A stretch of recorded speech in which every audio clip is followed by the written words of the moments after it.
You ever have one of those mornings where you step outside, coffee in hand, and boom, just like that, the universe slaps you in the face? Yeah, that was me last February in Cedar Falls, Iowa. I'm standing in my driveway staring at my Honda Accord, except it's not really my Honda anymore.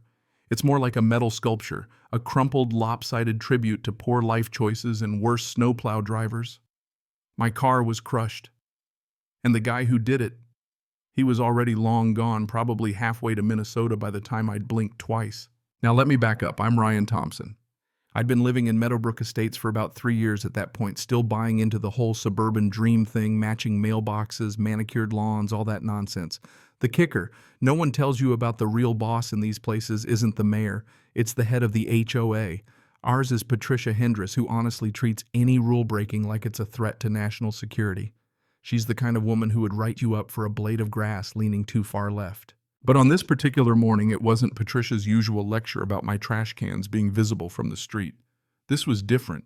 This was real expensive. Call the insurance company and get ready for a migraine kind of damage. The whole driver's side of my Accord was just done for. Mirror dangling deep gouges down the length of it, snow all churned up around the wheels. It was pretty clear a snowplow had decided my car needed some aggressive resculpting. Now the obvious move would be to call the cops. Except last time I did that, when someone swiped my lawnmower, they basically shrugged and told me good luck. I figured I'd better document everything myself first, so I started snapping pictures. The sun was just rising, turning all that fresh snow into something almost pretty if you could ignore my car looking like a prop from a disaster movie. Just as I'm lining up another shot, I hear, "Hey Ryan," and look up to see my neighbor Marcus Chen hustling over in his robe and boots. Man, I saw what happened. Or, well, my camera did. That right there, Hope. Marcus has this insane high-def security setup complete with night vision pointing up and down the block. He leads me over, and in less time than it takes to microwave a burrito, we're both hunched over his computer watching the playback. There it is in all its 4K full-color glory, a massive white plow truck with our HOA's logo barreling down the street, not even slowing down and just absolutely plowing, pun intended, right into my Honda. The screech, the crunch, the whole 9 yards. The truck didn't even hit the brakes. Kept on going like nothing happened. I'm like, "Can you zoom in on the license plate?" Marcus, bless him, zooms in sharp as a tack. HOA 773, he reads out. That's definitely the association's truck. Timestamp says 2:17 a.m. He slaps the footage on a USB drive and hands it to me like he's just given me the keys to the kingdom. "You're gonna want this for insurance, man." And probably the cops. That's a straight-up hit and run. You'd think that'd be the end of it, right? File a claim, police do their thing, justice is served. If only. I called my insurance and they're like, "Sorry, sir, but we'll need a police report first." So next call, Cedar Falls PD. About 45 minutes later, Officer Amanda Rodriguez shows up, professional, all business. She checks out the car measures, takes her own photos. When I show her the video, her face hardens. Yeah, that's hit and run. We'll need to figure out who was driving. I tell her the truck belongs to the HOA and that it's probably Patricia's nephew Derek who handles maintenance. Turns out she knows Patricia already. Apparently Patricia once called in a noise complaint on a 6-year-old's birthday party at 3 o'clock in the afternoon. That tracks. Officer Rodriguez wraps up the report, gives me a case number, and tells me not to confront the HOA. If they reach out, send them my way. Which honestly is fine. Patricia lives for confrontation and would have turned it into a circus. That day just blurs together. Calls to the insurance company, the body shop, the rental car place. By dinner time, I'm wiped and staring down a repair estimate for just over $8,000. All because someone couldn't keep their eyes on the road or maybe just didn't care. 2 days later, Rodriguez calls back. She'd spoken to Derek Marsh, the HOA's golden boy. He admits to driving the plow that night but swears he didn't hit anything. Says my car was already damaged. Claims the video is inconclusive. If I hadn't been so mad, I'd have laughed. But Officer Rodriguez isn't fooled. "Don't worry," she tells me. "There's enough evidence for charges." The county attorney agrees. The attorney. But here's the rub. The criminal case is just against Derek. The HOA. That's a civil matter insurance territory.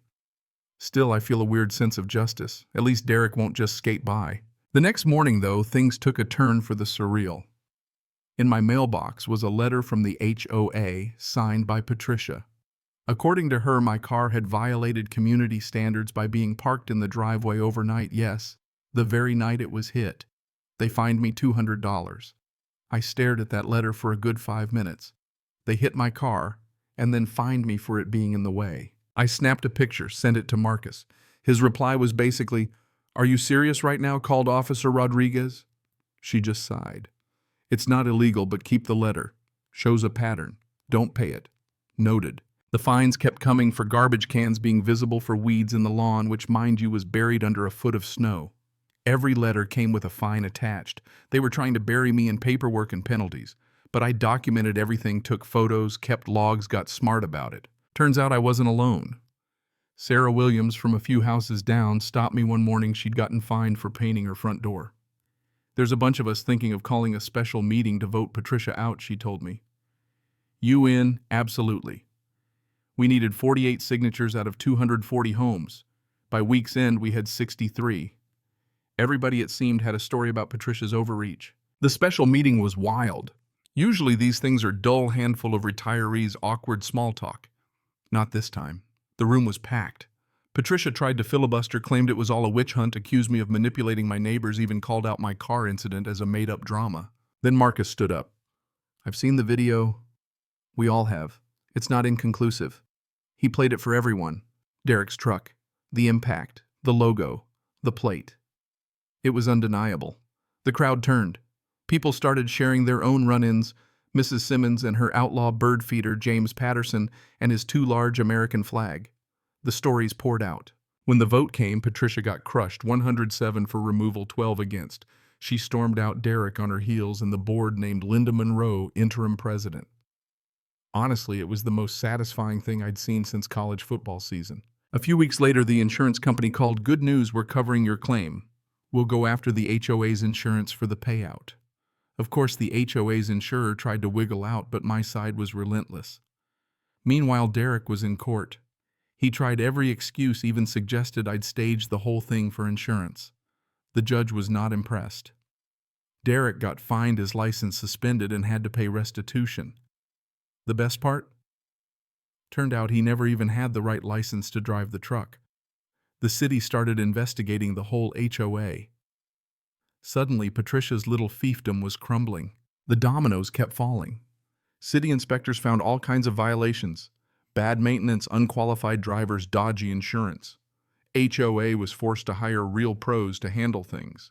Patricia tried to rally support, but nobody cared. By late spring, my car was fixed, I had my deductible reimbursed, and every bogus fine Patricia had tried to stick me with voided.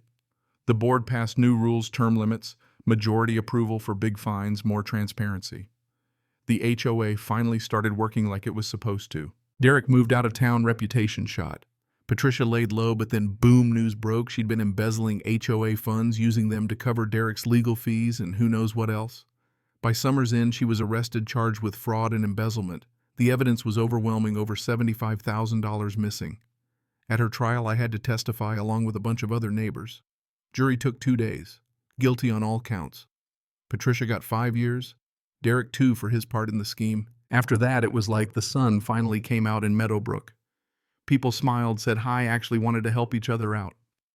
No more notes in the mailbox about garbage cans or grass.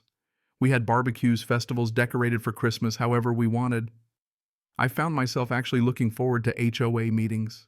In the months that followed, I got involved, ran for a seat on the board along with Marcus and Sarah. We won. First meeting boring as heck, and I loved it. We talked about budgets and playground repairs, not vendettas or secret slush funds. Looking back, I realized the moral here isn't flashy. It's simple, but it's real. You have to stand up to injustice even when it seems small, even when it's just your car, even when it means tangling with people who think the rules don't apply to them. Because if you don't, those little abuses pile up, and one day you look around and wonder how things got so bad.